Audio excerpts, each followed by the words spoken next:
Hi, today I want to introduce you arrays. Arrays are data structures which allow us to store multiple values in variables which are related to each other in some way. It is very similar to creating regular variables. So let's first create new variable, for example colors, which one will hold an array of 3 different colors. And to create array in the JavaScript, we have to use square brackets, and between them we have to provide values separated by comma. So in our case, it will be string values, and it will be red, green, and blue. And this is pretty much how you create arrays in the JavaScript. So let's display it in the console to see how it looks like by providing the name of our array.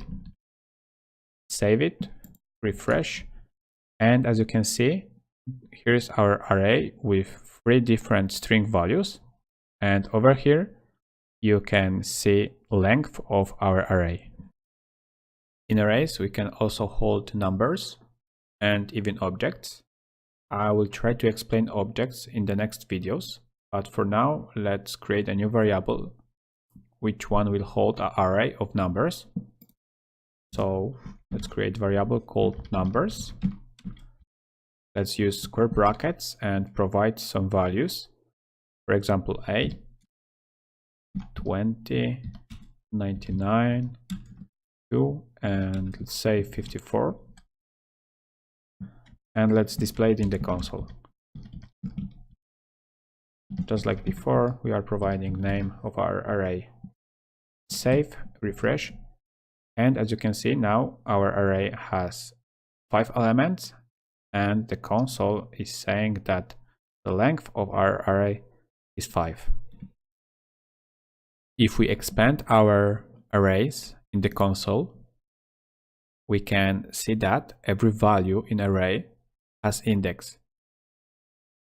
Index tells us about position of value in array. So if red is first, it has index of 0. If green is second, it has index of 1.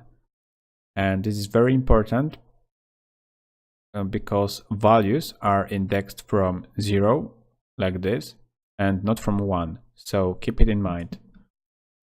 Indexes can be very useful because we can use them to get only the values we want. So first let's create a variable which one will hold the value we extract from the array. And to get value from the array by index, we have to use the name of array, and then between square brackets we have to use index number of a value we want to get. So in our case, if we want red, we have to pass 0 over here because red has index of 0. So let's display it in the console. Let's save it, refresh, and as you can see we got red because red has index of 0. We can also do the same for the green and blue. So if we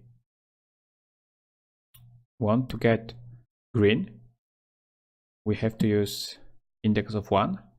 If you want to get blue, we have to use index of 2. So let's save it, refresh, and as you can see, it's exactly the same what we have in the array. We have to be careful with using indexes to get values from arrays, because if we will want to get value from index which one does not exist, we will get undefined in the console, and it can cause some problems if you are creating some real code. So let's try to do it.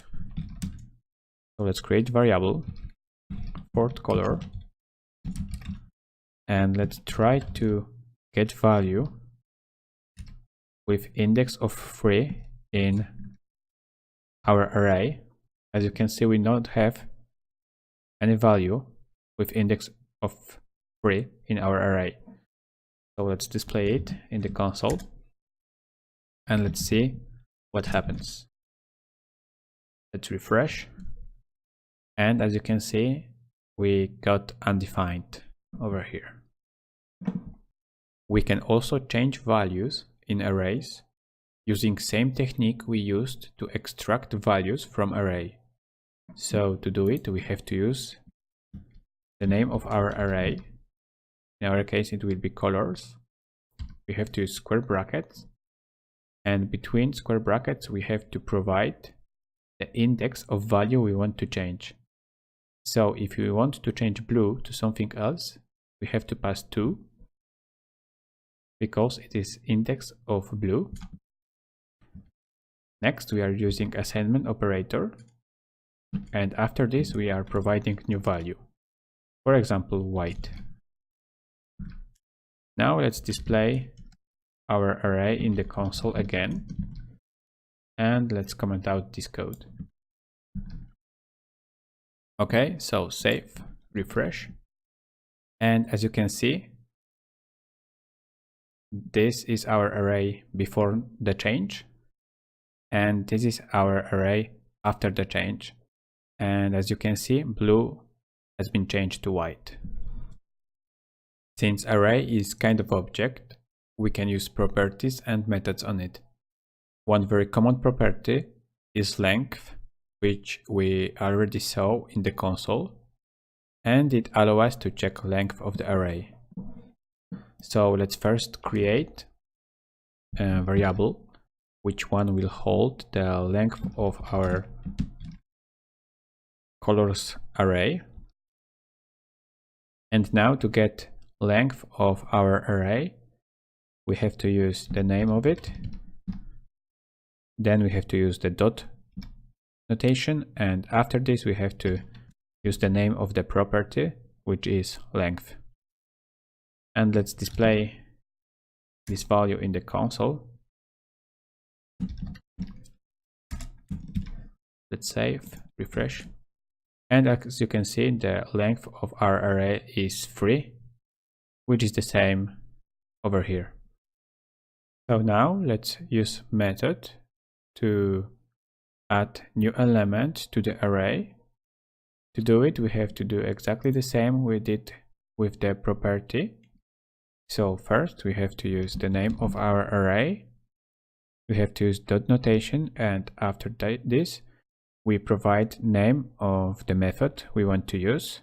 In our case, it will be push method, which one allows us to add new elements to the array. After this, we have to type 2 parentheses, and between them we have to provide a value which we want to add to the array. In our case, it will be color brown. Okay, and let's display the changes in the console. Let's save it, refresh, and as you can see, after adding a new value to the array, and the size has been increased, and at the end of our array we have color brown, which one we added using push method. Now we have value with index of 3 in our array. So if we try to access this value, which we have tried at the beginning of the video, we will get the value we have added. So let's overwrite variable we used before, and let's try to get value with index of 3, and let's display it in the console. Let's save it, refresh, and as you can see, we have now brown instead of undefined. Okay guys, that's everything for today. I hope you get familiar with arrays, and see you next time.